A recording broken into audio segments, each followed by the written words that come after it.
যারা নতুন করে জন্ম নিবন্ধন বা বার্থ সার্টিফিকেট তৈরি করে নিতে চাচ্ছেন বা সংশোধন করে নিতে চাচ্ছেন, তাদের জন্য একটা সুবর্ণ সুযোগ চলে এসেছে।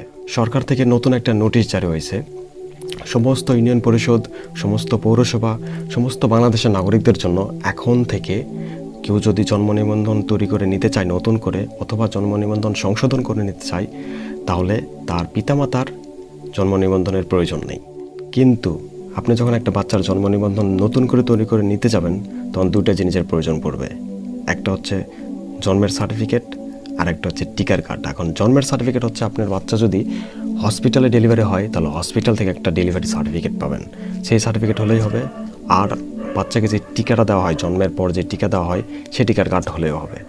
এখন আপনি যদি আপনার জন্ম নিবন্ধন সংশোধন করে নিতে চান, তাহলে তো অবশ্যই সঠিক তথ্যের প্রয়োজন।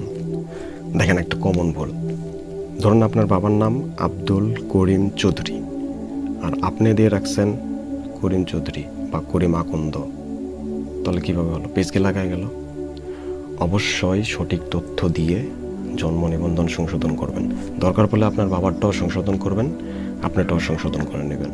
আর হ্যাঁ, অবশ্যই মনে রাখবেন, আপনি নতুন করে যখন জন্ম নিবন্ধন বা বার্থ সার্টিফিকেট তৈরি করতে যাবেন অথবা সংশোধন করতে যাবেন, অবশ্যই আপনার পিতামাতার voter ID card, national ID card লাগবে।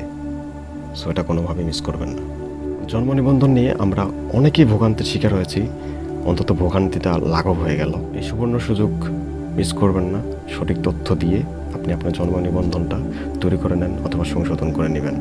কারণ বাংলাদেশে রোহিঙ্গাদের সংখ্যা বেড়ে গেছে, এটা কিন্তু রোহিঙ্গাদের জন্য একটা সুবর্ণ সুযোগ হতে পারে। সো এটা যে কোনো সময় সরকার আবার বন্ধও করে দিতে পারে। সো এই সুবর্ণ সুযোগ কাজে লাগান। তাহলে কথা ওইটাই, সঠিক তথ্য দিয়ে আপনি আপনার জন্ম নিবন্ধন সংশোধন করে নেবেন।